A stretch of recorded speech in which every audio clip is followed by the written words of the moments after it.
11 बज चुके थे। मैं पार्टी से बिमल के साथ ही वापस लौटा था और उसे बाग बाजार छोड़ने के बाद वापस घर लौट रहा था। मेरे घर की तरफ जाने वाली सड़क लगभग सुनसान पड़ी थी। दूर दूर मौजूद इलेक्ट्रिक पोल पर लगे पीले बल्ब अपनी कमजोर सी रोशनी के सहारे अंधेरे से लड़ने की कोशिश कर रहे थे। तभी मुझे लगा कि कोई सड़क किनारे खड़ा रुकने के लिए इशारा कर रहा है। जहां वह खड़ा था वह 2 लैंप पोस्ट के बीच की जगह थी, तो वहां अंधेरा ही था, जिससे मुझे उसे और रुकने का इशारा करते उसके हाथ को देखने में दिक्कत हुई। लेकिन दूरी कम होते ही वह ज्यादा स्पष्ट होता गया।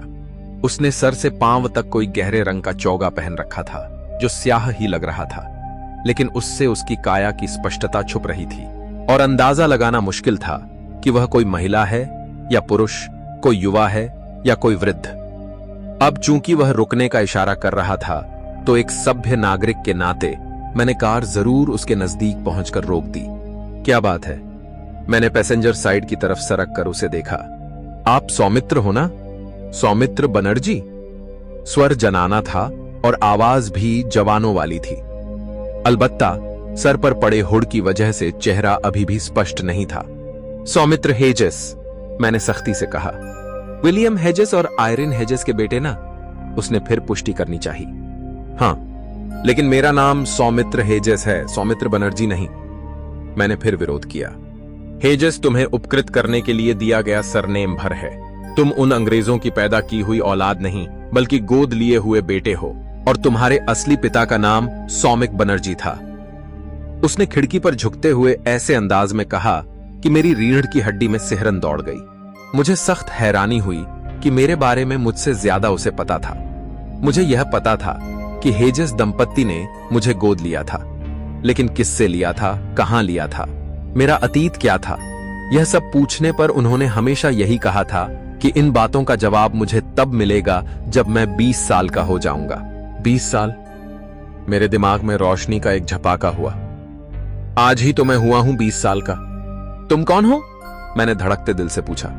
एक संदेशवाहक समझो, तुम्हारे पिता की तरफ से।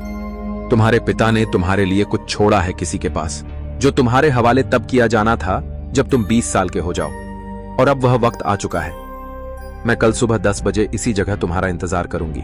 तुम्हें मेरे साथ अपनी अमानत लेने चलना होगा। उसने कुछ रहस्यमय अंदाज में सरगोशी करते हुए कहा। और मैं दिलचस्पी न लूं इस मामले में तो? मैंने हिम्मत करके पूछा। तुम्हारे पिता की सारी मेहनत बेकार चली जाएगी और यकीनन तुम बहुत बड़े नुकसान में रहोगे। यूं समझो कि हम पिछले 16-17 साल से इस दिन का इंतजार कर रहे हैं। अब जाओ, बाकी बातें कल ही जानना। कहते हुए वह पीछे हटकर सीधे हो गई। मैं कुछ देर अनिश्चय की स्थिति में उसे देखता रहा, लेकिन वह जैसे पत्थर का बुत बन चुकी थी। उसका अंदाज साफ था कि संदेश मुझे मिल चुका था और अब मुझे वहां से जाना था। आखिरकार मैंने कार आगे बढ़ा दी। थोड़ा आगे आकर मैंने यह देखने के लिए घूमकर पीछे देखा कि वह वहीं खड़ी है या किसी तरफ चल पड़ी है, तो यह देखकर मेरा दिमाग हवा में नाच गया कि अब वह वहां नहीं थी। वहां आसपास ऐसी कोई ओट भी उपलब्ध नहीं थी कि उसके छुप जाने की संभावना हो। फिर एकदम यूं कहां गायब हो गई वह? सोचते हुए स्टीयरिंग पर टिके मेरे हाथ कांप गए और कार एकदम लहरा गई।